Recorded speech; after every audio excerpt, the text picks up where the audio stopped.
Part 18.16 Surah Al-Kahf, the Cave. Assalamu alaikum.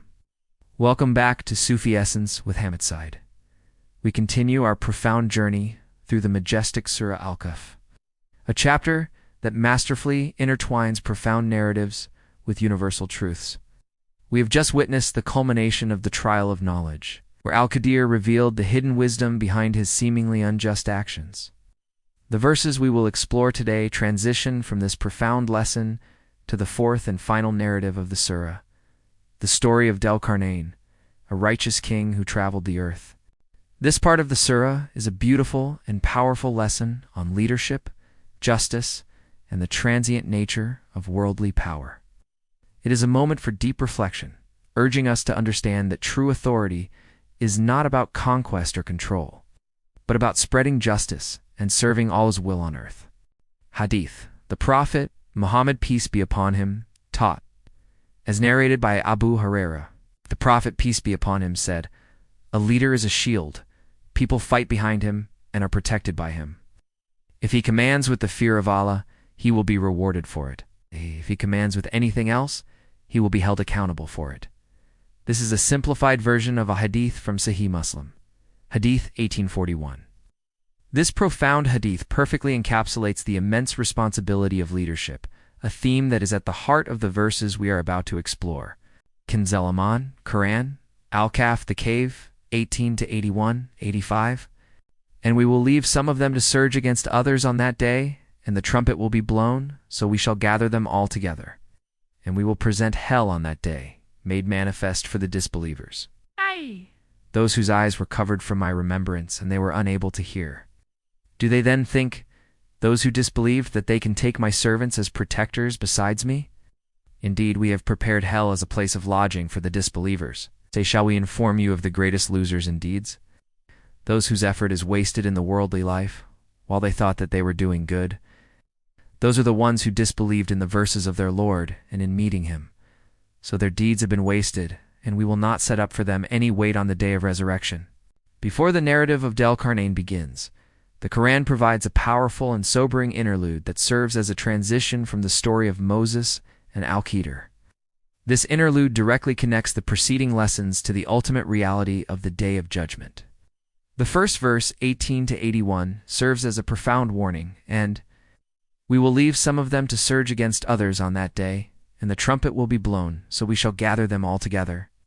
This verse paints a chaotic and terrifying picture of the Day of Judgment. The phrase "surge against others," Yamru, Bahum, Fba Yin, evokes an image of a restless, tumultuous ocean, where people are in a state of utter confusion and panic. This is the state of humanity on the Day of Reckoning, a day when all worldly power and authority have ceased to exist. The finality of the verse is powerful. The trumpet will be blown, and all of humanity, from the beginning of time to its end, will be gathered for the final judgment. There will be no escape. This is a moment of truth, profound reality that exposes the lies and self-deceptions of the disbelievers and the spiritually negligent. The Sufi in his daily life strives to live with this reality in mind, as if every moment is a preparation for this very meeting. The spiritual reckoning then begins. We will present hell on that day, made manifest for the disbelievers. Those whose eyes were covered from my remembrance, and they were unable to hear. The word present Iran here implies that hellfire will not just be described. It will be made a physical, tangible reality before the disbelievers. The verse then diagnoses the spiritual disease that led them to this fate. Their eyes were covered gaku, from Allah's remembrance, and they were unable to hear. This is a profound and poignant statement. The veils and deafness are not a punishment imposed unjustly. They are the natural and inevitable consequence of the person's own actions. When a heart repeatedly turns away from the truth, it becomes hardened and covered with a veil, making it impossible to remember the divine. When ears are repeatedly deafened to the words of guidance, they lose the ability to hear and comprehend the truth. This spiritual state is the direct opposite of the spiritual insight of Al-Qadir. The subsequent verse 18 to 83 poses a rhetorical question that cuts to the heart of the matter. Do they then think, those who disbelieved, that they can take my servants as protectors besides me? Indeed, we have prepared hell as a place of lodging for the disbelievers. This is a direct and poignant question. Allah has made it clear that He is the only true source of protection and help. Yet people take others as their protectors, relying on them for help and guidance. The phrase "my servants" here is a powerful one. It reminds us that all of creation, including those who are worshipped besides Allah, are in fact His servants. They are utterly powerless to help on the Day of Judgment. The final sentence is a powerful and definitive statement. Hell is prepared as a place of lodging. Nuzulk, for the disbelievers, a place that is a direct result of their own actions.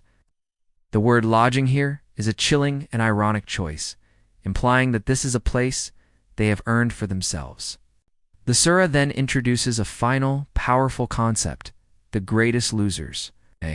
Shall we inform you of the greatest losers in deeds? Those whose effort is wasted in the worldly life, while they thought that they were doing good. This is a profoundly sobering statement. The greatest losers are not those who are lazy or those who commit obvious sins, or those who exerted immense effort in this life, believing they were doing good, but their actions were ultimately worthless because they were not based on a sincere faith in Allah. The phrase "wasted in the worldly life wala sa'yuhum" is a powerful metaphor for their spiritual journey, a journey that led them to a dead end. This is a crucial lesson for every believer. Our actions must be pure and sincere, performed for the sake of Allah alone. Without this sincerity, all our efforts, no matter how great, are in vain. The Sufi understands this and works to purify his intentions, knowing that sincerity of purpose is the foundation of all righteous deeds. The final verse of this interlude provides a clear and powerful conclusion to this section of the surah. Those are the ones who disbelieved in the verses of their Lord and in meeting Him, so their deeds have been wasted, and we will not set up for them any weight on the day of resurrection. This verse identifies the root cause of their spiritual loss, lack of faith into things, the verses of their Lord Jait Grabihim and the meeting Him Lakik. This is a profound and direct link between their disbelief and the worthlessness of their actions. Because they did not believe in the signs of Allah, they were unable to act in a way that would be pleasing to Him. And because they did not believe in the Day of Judgment, they had no fear of the consequences of their actions. The final part of the verse, "we will not set up for them any weight," is a powerful and terrifying statement. On the Day of Judgment, the good deeds will be placed on a scale. But for these people, there will be nothing to weigh. Their life's work will be empty, and they will have no spiritual capital to present before their Lord. Hadith, the Prophet, peace be upon him, taught, there are two blessings which many people lose: health and free time. Hadith 6412. This is a powerful reminder that the time and effort we spend in this life are a trust from Allah, and we will be held accountable for how we use them. The surah then transitions into its fourth and final narrative, the story of Dhul-Qarnayn, a righteous king who traveled the earth. The story is introduced in a simple yet profound way, setting the stage for a new kind of trial, the trial of power. The trial of Dhul-Qarnayn is a beautiful and powerful lesson on the use of power, the necessity of humility, and the importance of spreading justice on earth. It is a story that has resonated with seekers for centuries, a timeless reminder that what we do with the power and authority given to us is the true measure of our character. The Sufi, in his quest for spiritual enlightenment, knows that his path is a constant struggle against the self and a continuous journey of learning. Knowing that true freedom lies in this submission, and that true spiritual growth comes from recognizing the signs of Allah in every aspect of creation and in every moment of his life. Let us now supplicate, drawing from the profound lessons of these verses, asking Allah to grant us a deeper understanding and to guide our every step. O Allah, O Ar-Rahman, O Ar-Rahim, we seek refuge in you, from a heart that is covered with veils and a soul that is deafened to your signs. We ask you to grant us the sincerity to accept the truth when it comes to us and the humility to abandon our futile arguments. Help us to remember our deeds, both the good and the bad, so that we may live a life of constant self-reckoning. Grant us a heart that is a receptacle for your guidance and a soul that is forever turned towards you. Make our deeds pure and sincere, performed for your sake alone, and let our efforts be weighed heavily on the day of judgment. Grant us a heart that is completely reliant on you, and a soul that is forever content with your decree. May Allah illuminate your heart and mind with the light of this divine ilm. May He make your channel a beacon of guidance for all who seek spiritual clarity and truth. May your efforts be a source of immense reward, and may you be granted the highest stations of paradise.